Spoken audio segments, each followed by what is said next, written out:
Irmãos e amigos do canal @TomásSouto33, sejam bem-vindos. Hoje temos aqui uma alegria enorme de receber o nosso querido irmão e amigo Paulo Alonso, amigo já de um longo tempo. Meu irmão Paulo, seja bem-vindo. Bom, eu que agradeço a oportunidade de estar aqui com você, de estar com os nossos irmãos por meio do seu canal, um canal extremamente importante de formação e de informação, não somente sobre as questões maçônicas que devem ser aprofundadas no dia a dia, mas também por trazer temas da atualidade e que precisam ser debatidos e observados por todos nós. Perfeitamente. Para começar, o nosso público em geral conhecer o amigo Paulo Alonso, conta um pouquinho como foi sua chegada na maçonaria. Olha, antes de eu chegar efetivamente à maçonaria, eu fui convidado anos antes pelo então deputado Alberto Brizola, irmão maçom, que tinha me pedido um favor e eu tinha concedido esse favor a esse irmão querido até hoje. E no momento em que ele obteve esse favor, essa vantagem, ele disse que queria me dar um presente. E que o melhor presente que ele poderia me dar, em compensação àquilo que ele desejava e conseguiu, seria uma indicação para eu me tornar maçom. Naquele momento eu fiquei super entusiasmado, aquela proposta que tem que ser assinada, preenchida e tudo mais, mas ele me alertou de que a mulher tem de concordar para a iniciação, porque a mulher, ela dá o apoio ao marido no momento em que ele se torna maçom e contribui com ele efetivamente de alguma forma. É uma parte importante do processo. Sem dúvida. E eu cheguei em casa e falei, Cláudia, o Alberto, amigo da família, nosso amigo, me convidou para ser maçom. Ela falou assim, para que você quer ser maçom? O que isso vai agregar à sua vida? E me jogou um balde frio imenso e eu fiquei assim, querendo participar da maçonaria, mas ao mesmo tempo relutando, porque eu não tive o apoio que eu esperava ter. Os anos se passaram, eu fui morar em Salvador, fui dirigir um grupo de instituições em todo o Nordeste, e eu cheguei 3 meses depois da minha chegada a Salvador, tocou meu celular, e era um médico maçom da grande loja do Oriente do estado da Bahia, e me dizendo que eu tinha sido indicado por uma outra pessoa em Salvador e que ele queria me convidar para entrar para a loja 10, Grande Oriente do estado da Bahia. Eu fiquei achando aquilo estranho, porque eu tinha acabado de chegar a Salvador, estava 3 meses apenas trabalhando lá e queria saber quem que tinha tido a coragem de me indicar para fazer parte da grande loja. E ele falou assim, olha, eu morava na Pituba, numa parte hotel, e ele falou assim, eu quero te visitar. E eu vou com outro irmão visitar você. Eu falei, tudo bem. E ele foi, esse médico, que estava com um problema grave de câncer, mas conseguiu reverter. Ele foi até o meu apart hotel com outro irmão, bem mais jovem que ele, e não me disse quem tinha indicado o meu nome, mas me disse que sabia que eu tinha perfil para ser um irmão maçom. E naquele momento, relembrando o que tinha havido no passado, eu falei assim, eu contei para ele sobre a história da minha mulher, e ele falou assim, não, eu te dou 24 horas para você pensar em entrar em contato com ela, porque a Cláudia tinha ficado no Rio e eu vinha para o Rio todo fim de semana. Eles saíram do apart hotel, eu liguei para casa aqui no Rio, falei, Cláudia, fui convidado para entrar para a maçonaria. Ela falou assim, mas em Salvador descobriram.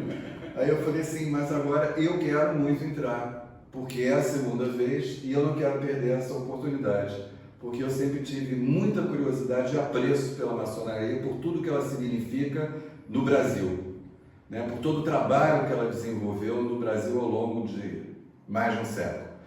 E aí ela falou assim, não, faz o que você quiser. Se você vai ficar feliz ingressando na maçonaria, não serei eu que vou fazer qualquer tipo de obstáculo dessa vez. E foi assim, eu acabei de falar com ela, liguei para o Ricardo, o irmão se chamava Ricardo, se chama Ricardo, falei, Ricardo, eu aceito. Ele falou assim, então tudo bem, você passa na nossa loja, que ficava na Cidade Baixa de Salvador, amanhã, porque você tem que preencher, né, aquela ficha, aquela coisa toda, e dessa forma eu ingressei na maçonaria, numa cidade que não era minha de nascimento, mas era a cidade de nascimento da minha mãe, cidade que eu frequento ainda até hoje com muita assiduidade, e eu me iniciei na maçonaria na Grande Loja do Estado da Bahia, uma das lojas mais antigas do Brasil. Você lembra em que ano foi isso? Isso foi em 2018. 2018. Como aprendiz, depois fui companheiro e depois de um tempo morando na Bahia, voltei para o Rio de Janeiro e aí saí, evidentemente, do Oriente, do Estado da Bahia, vim para o Oriente do Rio de Janeiro e me encontro aqui. E por uma justaposições de situações, acabei conhecendo o nosso querido grande secretário do Supremo, Tomás, que estava fundando uma loja que reverencia a memória do seu pai, Tomás Remígio Araújo, e me convidou para que eu saísse da loja em que eu estava e fizesse parte dos quadros da loja Tomás Remígio Araújo 4409.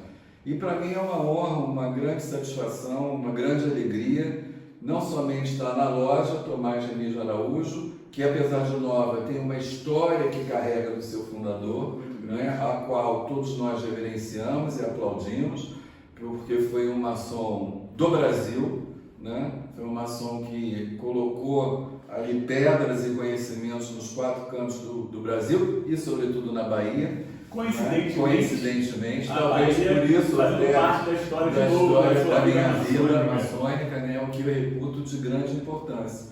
E é isso, estou aqui, continuo fazendo todos os estudos filosóficos da maçonaria, porque eu não entrei na maçonaria para me tornar um mestre apenas, mas para seguir toda a estrada de Jacó e atingir até o grau 33. Porque eu também não vejo sentido você ingressar numa ordem dessa magnitude e você ficar apenas, não é um demérito ser apenas mestre, evidentemente que não, mas não prosseguir nos seus estudos, não aprofundar o seu conhecimento. Então eu sempre me dediquei ao estudo, ao conhecimento, à pesquisa, estou no grau 31, indo para o grau 32 e espero em breve chegar no auge, no cume da escada de Jacó, atingindo, obviamente, o grau 33 da maçonaria no Supremo Conselho. Muito legal. É importante frisar que a única coisa, no meu entendimento, que nós levamos na hora de dar o passo para a verdadeira vida, que não é essa, sim, o que nós podemos levar? A única coisa é o conhecimento adquirido aqui. Só. Tudo fica aí. Meu irmão Paulo, vamos falar um pouco agora da sua vida pessoal, profissional, fora da maçonaria. A sua trajetória na educação no Brasil, como se vê, como é que está isso? A vida da gente ela é cheia de encontros e desencontros, né? Mas isso é bom, porque é com o encontro que a gente conhece melhor a vida e é com o desencontro que a gente passa a aprimorar a própria vida. Correto. Primeiramente, eu fui estudar Direito. Eu fui fazer o curso de Direito por influência da família, pai, avô, enfim, toda uma família da área jurídica, e fui fazer o curso de Direito. Julgava que me formando em Direito, eu iria para o Itamaraty, queria ser diplomata.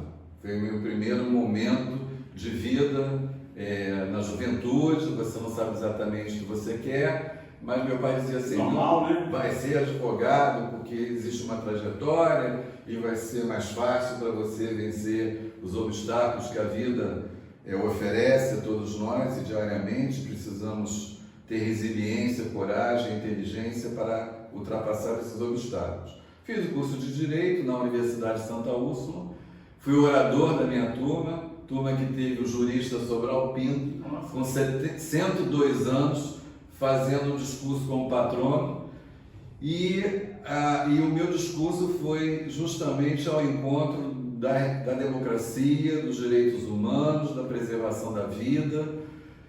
E eu fiquei muito feliz com as palavras do Sobral Pinto, porque ele me disse, quando ele usou da palavra, que gostaria que todos os recém-formados no curso de Direito tivessem uma visão de mundo ou do direito como eu estava tendo no pronunciamento do meu discurso. E não era uma pessoa qualquer falando isso, era uma pessoa que tinha 100 e poucos anos, absolutamente lúcido, e um paradigma da liberdade dos direitos humanos brasileiros. Uma experiência... E uma experiência inigualável. Eu, então, me formei em Direito, não era o curso que efetivamente eu gostaria de fazer, e meu pai disse assim, faz concurso para o Ministério Público. E eu resolvi fazer concurso para o Ministério Público. Passei na primeira prova do Ministério Público, sem estudar. E aí meu pai disse assim, tá vendo? Seu caminho é o direito. Eu falei, tá bom. Mas ao mesmo tempo disse para ele assim, mas eu quero cursar o curso de jornalismo. E fui fazer também o curso de jornalismo. E o que ele achou disso? Ele achou que não era uma boa opção na minha vida. Não seria adequado. Não seria adequado no pensamento dele. Mas, por sorte, eu fui reprovado na segunda prova do curso. Seu pai para o Ministério Público. Dizendo o melhor caminho. E ele ficou muito satisfeito, né? Aborrecido, porque ele viu que eu não tive interesse em estudar o suficiente para poder passar na segunda prova. Naquele mesmo momento, o jornal Globo, como fazia, hoje faz menos, ele estava fazendo uma prova de seleção para alunos recém-formados no curso de jornalismo. Foram mais de 200 alunos, dos 200 alunos egressos das faculdades de jornalismo, e havia 5 vagas para contratação ao final do estágio, se aquele estágio recebesse uma nota boa, enfim, uma referência dos jornalistas na ocasião. Pois bem, eu fiz o concurso, passei, fui o terceiro colocado dos 5 e fui contratado no final da experiência. E fiquei no jornal durante 10 anos. Comecei então, portanto, como estagiário, fui repórter, redator, subeditor de texto, subeditor de fechamento. Tive uma alegria, uma honra maior de conviver com Evandro Carlos de Andrade, que era o diretor de redação do jornal, já falecido, com Henrique Caban, que era o superintendente. Tive editores extraordinários no jornal e fiz uma carreira. Você me perguntou como é que eu iniciei minhas atividades, né? Então, veja as coincidências mas tudo tem um porquê, tudo tem uma razão de ser. Existia uma pequena faculdade no Rio de Janeiro chamada Faculdade da Cidade. Essa faculdade existia há 1 ano, 2 anos, porque na realidade ela era uma incorporação da faculdade da Sociedade Brasileira da família do Tom Jobim, Brasileira de Almeida, que era da família do Tom Jobim, mais uma faculdade de Jacarepaguá, e o empresário Ronald Levinson compra as duas e cria a Faculdade da Cidade. E quem vai dirigir essa Faculdade da Cidade era a queridíssima professora Anita Sterling Borodit, diretora-geral. Nessa ocasião, em 1988, talvez, estava sendo lançado o primeiro curso de marketing do Brasil de bacharelado. E eu, jornalista do Globo, recebi a pauta para fazer uma matéria com aquele que seria o coordenador do curso, professor Davino Pontual Machado. E fui fazer a matéria sobre o curso de marketing. E a matéria parece que agradou a direção da instituição, a professora Anita, que se tornou uma das minhas melhores amigas. E a Anita me agradeceu, etc e tal, e falou assim, Paulo, a Dalal Ascar, que foi diretora do Teatro Municipal, bailarina, coreógrafa internacional, está lançando um curso de dança, que é o 2º do Brasil. O primeiro foi da Universidade Federal da Bahia.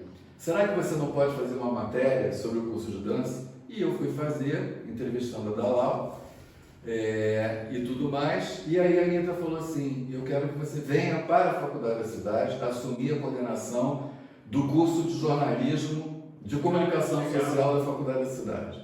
Eu falei assim, mas Anitta, eu não tenho tempo, eu estou no Globo, estou na Universidade Gama Filho, que eu era professor da Gama Filho, e vou viajar para o Egito. Isso era no mês de maio de 1988.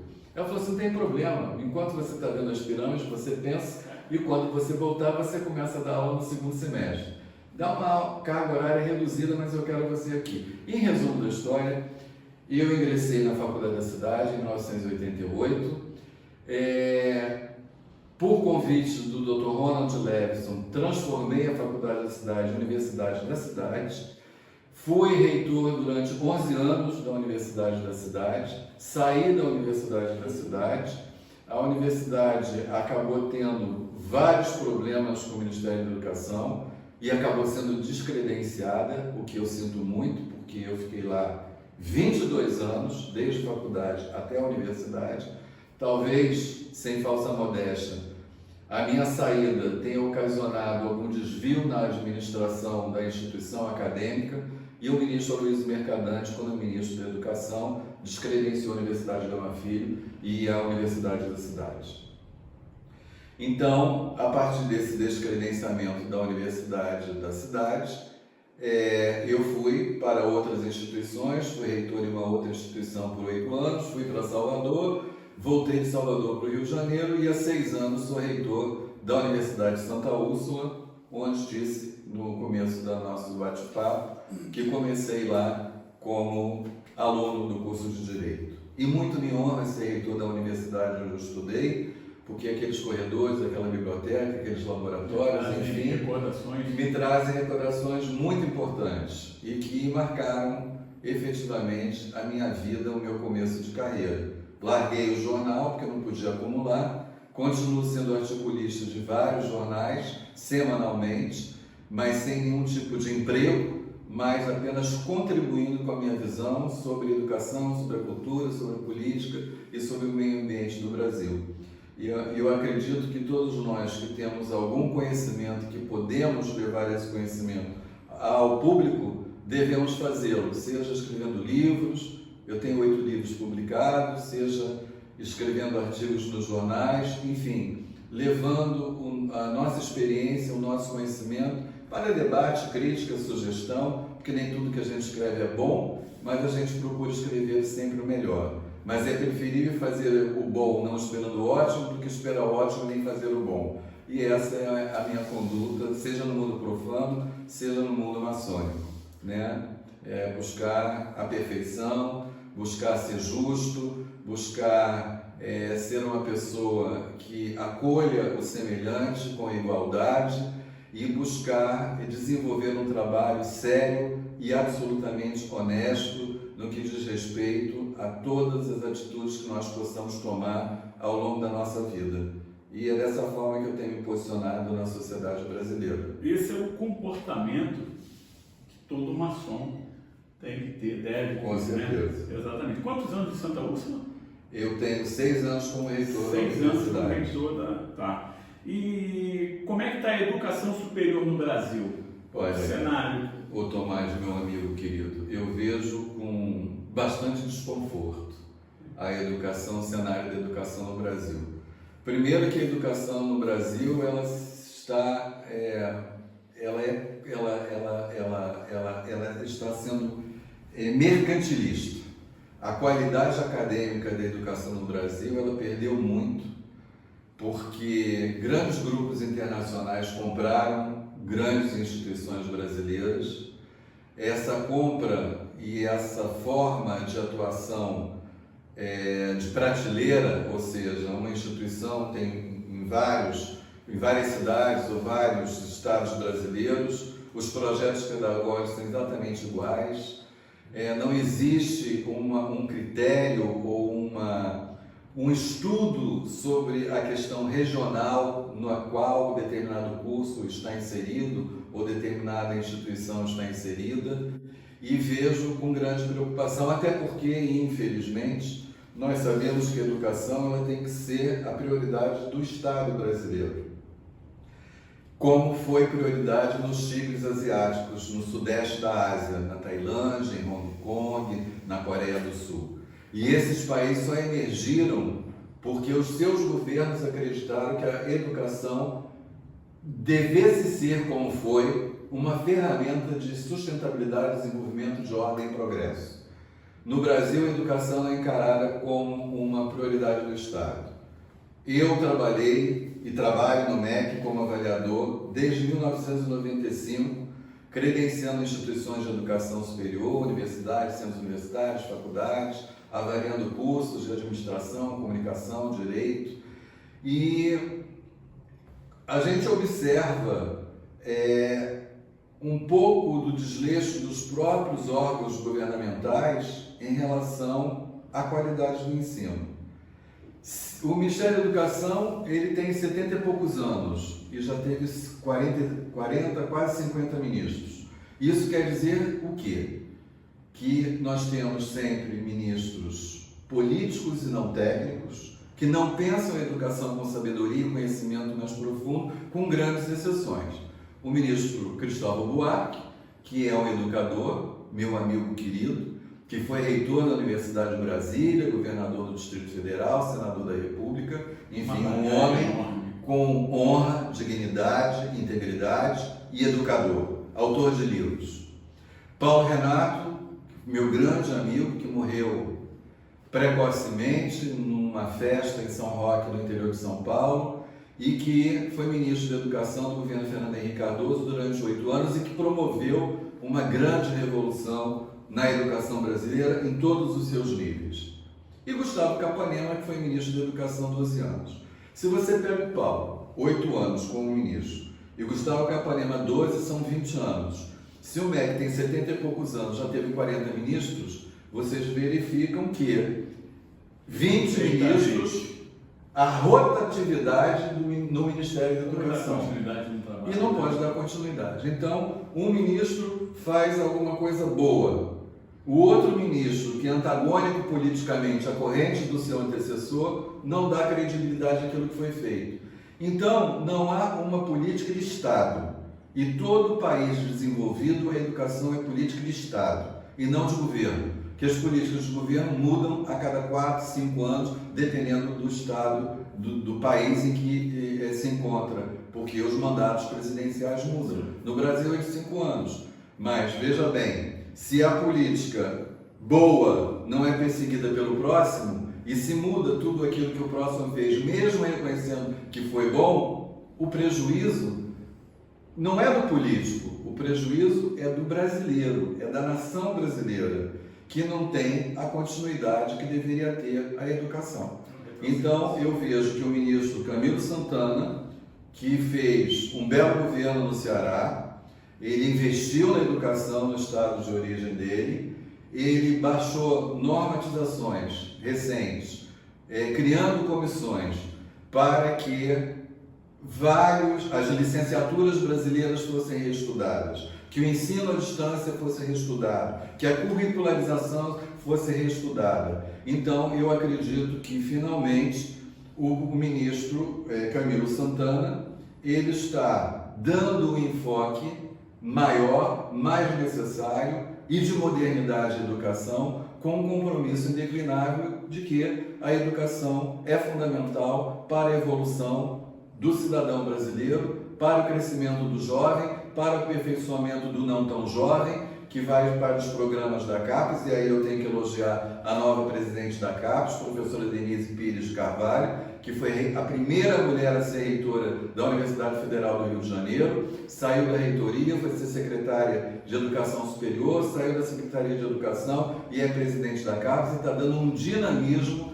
à Fundação CAPES, que é responsável pelos programas de doutorado e de mestrado no Brasil. Então, eu acredito que o ministro Camilo Santana, ao escutar e ao promover comissões que efetivamente estejam engajadas num processo de modernidade da educação, ele poderá dar um salto de qualidade efetivo na educação em todos os seus pilares, em todos os seus segmentos, desde o infantil até os programas de estrito senso de pós-graduação. Você vai dizer que a educação é a base de tudo. Sim. E torna também um país melhor, né? Claro, sem educação nós não vamos ter um país desenvolvido, nós não vamos sair dessa peste de Brasil sendo sempre um país em desenvolvimento. O Brasil, que já ocupou a 7ª economia do mundo, que hoje é a 9ª economia do mundo, que enfrenta graves problemas, não é, na segurança pública, que enfrenta graves problemas com a educação, graves problemas com a saúde, ele tem que se agigantar, não só territorialmente, como é um dos 5 maiores países do mundo em nível territorial, mas ele tem que se agigantar na educação, na cultura e preservar efetivamente o meio ambiente, porque nós somos guardiões de uma Amazônia e temos que preservar não somente a Amazônia, como a Caatinga, como o Cerrado, em todos os 6 biomas brasileiros. Nós temos grandes riquezas na Amazônia. Sem dúvida. Mas você deixou um gancho aí para a gente perguntar como é que está a educação à distância, como você vê a atual situação, porque nós estamos vendo aí muita propaganda, né? Propagandas boas, inclusive, sobre a educação à distância. Como é que você vê o chamado EAD, né? Instrução à distância, educação à distância? Veja bem, querido amigo Tomás, a educação à distância num país continental como o Brasil, ela não pode ser desprezada. Muito pelo contrário. Ela precisa ser estimulada. Ela precisa receber do governo federal meios para que ela possa ser distribuída pelo Brasil afora, pelas instituições de ensino e pelos cursos que praticam essa educação de qualidade. O que nós vemos, lamentavelmente, e por isso o ministro Camilo Santana deu um freio, ele proibiu todas as instituições de serem credenciadas como instituições à distância. Ele proibiu novos cursos à distância no Brasil. Por quê? A educação à distância estava sendo mercantilizada. Há instituições que cobram R$ 49,90 por um curso à distância. Comercializado. E dessa forma de comércio vil, você não pode ter qualidade. Não. A legislação brasileira diz que a educação à distância ela é à distância, mas os alunos que estão matriculados na educação à distância precisam ter encontros nos polos, presencialmente, inclusive para fazer prova. 80% das instituições que são credenciadas à distância não cumprem essa legislação. E esses alunos não fazem provas presenciais, fazem provas à distância, e como eu posso apurar se esse aluno aprendeu de fato alguma coisa ou não, se eu não estou ao lado dele no momento em que ele está fazendo a prova, ou se o tutor não está ao lado dele quando ele está fazendo a prova, ou se o supervisor de AD não está ao lado dele fazendo a prova. Logo, se ele faz uma prova à distância, ele vai colar, ele vai para qualquer chat, para qualquer site, vai colocar lá as respostas, vai ter já a resposta certa e vai entregar aquilo virtualmente também. Então, enquanto a educação à distância no Brasil não tiver um critério de acompanhamento, de avaliação mais sério, nós vamos formar alunos à distância, e o Brasil precisa, porque os rincões brasileiros são gigantescos, são enormes. Existem cidades ribeirinhas na Amazônia Legal, no centro-oeste brasileiro, que nós não temos condições de ter instituições de educação superior, mas precisamos ter polos de educação superior, e nesses polos nós temos que ter um mínimo de controle, um mínimo de qualidade. Com isso, quero dizer o seguinte: eu sou francamente favorável ao ensino à distância, mas francamente favorável... É muito grande. É muito grande. É uma ferramenta. É uma ferramenta indispensável para que o brasileiro possa crescer intelectualmente e para que ele possa buscar conhecimento para exercer profissões novas que estão surgindo a cada dia no Brasil.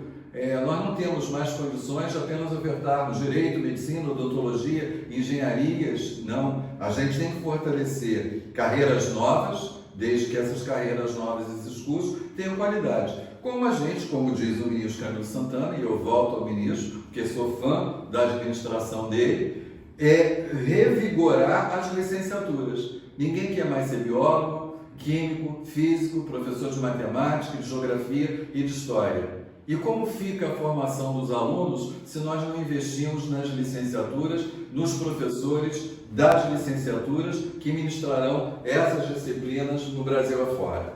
Então, é em boa hora que o ministro está pensando numa reformulação da educação à distância, numa oferta de licenciaturas mais ricas, mais presentes, com maior conteúdo, para estimular que as pessoas queiram fazer cursos de licenciatura e esses cursos de licenciatura voltem a ser talvez não o que acontecia no passado, que grande maioria queria fazer curso de licenciatura, mas que tenhamos licenciaturas de ponta com professores bem formados para que eles possam ser os propagadores da história, da geografia, da matemática, da física, da química, da biologia, entre outras licenciaturas. Você agora foi bem longe mesmo.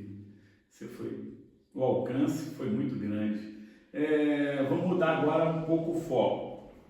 Conselho Nacional de Educação, como foi a sua indicação? Veja bem, o Conselho Nacional de Educação é um órgão de Estado.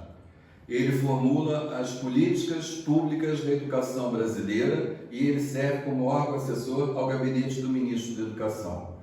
Eu fui indicado pela Academia Brasileira de Educação e fui indicado pela Academia Brasileira de Letras para ir para uma lista para o Ministro da Educação, ao final escolher componentes para a Câmara de Educação Básica e para a Câmara de Educação Superior. A minha trajetória é a Educação Superior. Portanto, eu fui indicado por essas duas academias para a Câmara de Educação Superior. Existem 12 membros que compõem o pleno do Conselho Nacional de Educação, 6 da Câmara Básica, 6 da Câmara Superior. Nesse momento, 3 vagas estão em disputa em ambas as câmaras. Na Câmara de Educação Superior, somos 109 candidatos indicados pelas associações de classe para que possam, desses 109, extrair o ministro 3 e nomeá-los para um mandato de 4 anos.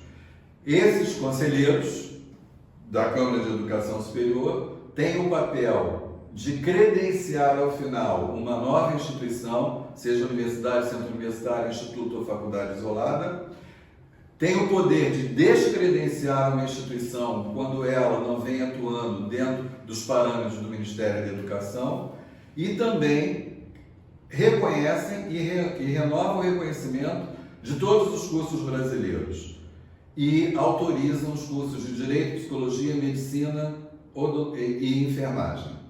Então, veja bem, é um órgão de Estado que trabalha em consonância com o gabinete do ministro, formulando políticas públicas de aplicação imediata.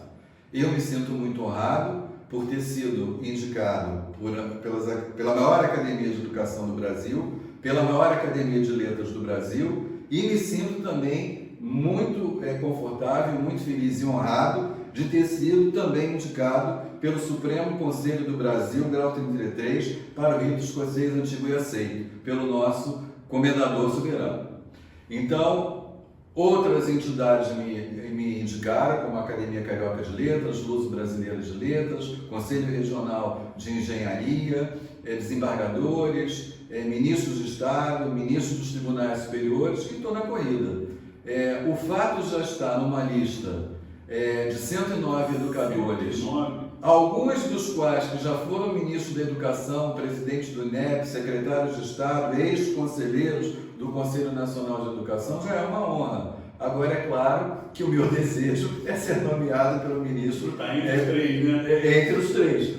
Bom, para finalizar, meu irmão Paulo Alonso, eu vou te fazer uma pergunta que eu costumo repetir sempre nos locais que eu estou e pergunto aos irmãos.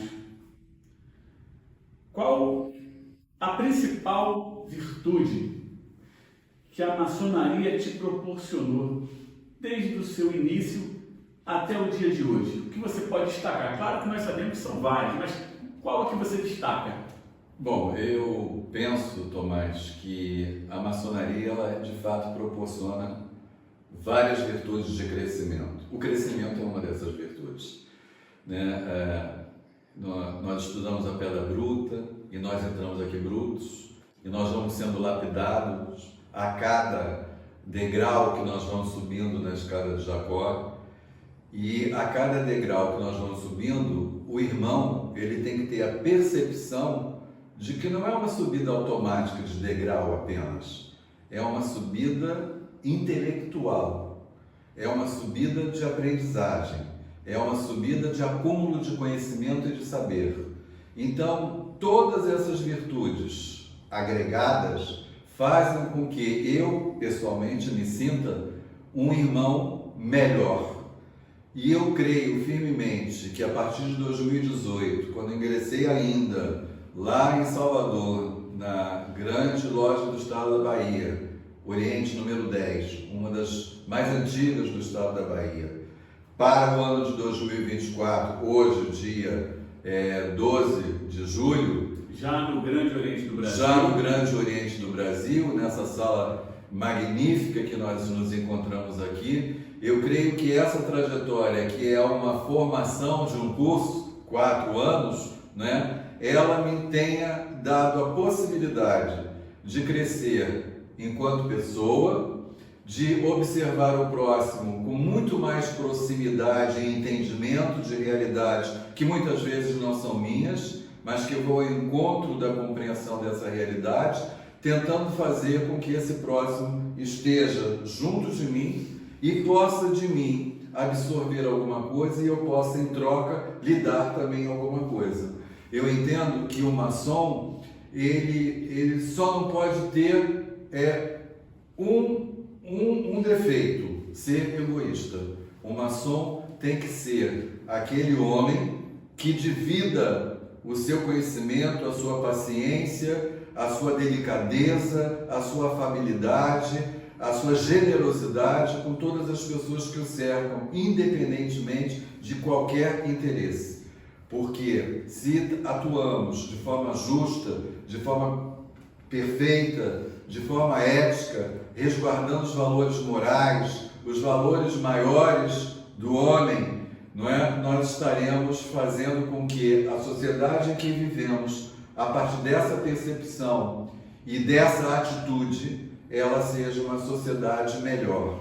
E nós precisamos construir no Brasil uma sociedade com mais justiça social, com mais igualdade, com muito mais fraternidade, com muito mais amor e dedicação ao próximo, para que, a partir da construção de uma nova sociedade, de uma nova modelagem da sua sociedade, o Brasil possa se expandir de acordo com o lema da nossa bandeira, com ordem e progresso, com educação e com cultura, com respeito e sinceridade, com resiliência, paciência e amor e dedicação. Então, eu creio que todas essas virtudes juntas é que formam a figura do bom maçom, né? Daquele maçom efetivamente comprometido com os princípios fundamentais que regem a própria maçonaria. E que Gadu, o grande arquiteto do universo, esteja sempre conosco, nos inspirando, vendo nossas ações e nossas atitudes e nos ajudando, inspirados por ele, à correção de rumos, porque somos humanos e erramos, mas mais importante é a correção do rumo, né? É a correção de algum equívoco que muitas vezes, numa palavra mais áspera, numa palavra mais grosseira, nós nos dirigimos não somente a um irmão, mas a qualquer pessoa que lide conosco. Nós precisamos observar o que fazemos indistintamente e para que possamos fazer as correções dos nossos rumos e vivemos melhor, com mais tranquilidade, mais amor, mais fidelidade. Enfim, eu acredito que a maçonaria é a maior escola pela qual cada um de nós pode passar, porque ela, com os princípios filosóficos, ela nos ensina a viver melhor, em paz, com a consciência mais tranquila. E eu devoto à maçonaria todas as minhas maiores reverências e os meus maiores e melhores agradecimentos por fazer parte dessa escola da vida, dessa escola do amor, da construção, do reconhecimento, enfim, seria mais ou menos isso. Se o conhecimento não fosse dividido, estaríamos carregando pedra até hoje, né? Sem dúvida. Né? E a gente estuda, nós estudamos sempre aqui, e a busca do quê? Cada vez mais do crescimento, da ética, da moral, da espiritualidade, né? Aí eu aproveito aqui uma deixa rapidamente para aqui falar dos nossos parceiros, dos nossos amigos do canal, a Nova Formalta, Indústria e Comércio de Materiais Militares. Eles ficam na Estrada das Figueiras, 83, Chácara, Rio, Petrópolis, Rio de Janeiro. Eles fazem produção de medalhas, condecorações, distintivos e boina, fivela, espadas, espadinhas, colares, medalhas esportivas, bottom, anéis, material em ouro, ouro velho, prata e bronze. Trabalho de estamparia em geral. Qualquer maiores informações, eles têm o Instagram, @NovaFormalta. Também vou acompanhar aqui e indicar também a Gráfica Editora Ferdan, fica na Rua Clara de Barros, número 76, Riachuelo. Contato lá é o 99557-4004, impressão gráfica, livros em geral, revistas, publicações, trabalho sério, com qualidade. Eu recomendo essas duas empresas para aqueles irmãos que estão procurando aí esse tipo de serviço. Nova Formalta e Gráfica Editora Ferdan. Irmão Paulo Alonso, muito obrigado pela sua presença, foi muito agradável esse bate-papo aqui e vai voltar já nomeado. Opa! Promessa aí aqui, será uma beleza. Olha o compromisso. Vamos torcer. Deixem seu like, compartilhem o canal, se inscrevam. É importante os comentários para a gente possa evoluir, né? E trazer conteúdos cada vez melhor para vocês. E o Paulo está aqui comprometido e indicado, nomeado, voltar aqui para falar da sua experiência. Um forte abraço a todos. Bom, será uma honra e um prazer voltar aqui e será uma honra e um prazer ainda maior se de fato eu for nomeado para o Conselho Nacional de Educação. Será? Eu quero agradecer muitíssimo a amizade demonstrada pelo soberano grande comendador Antônio Carlos Barbosa Ramos.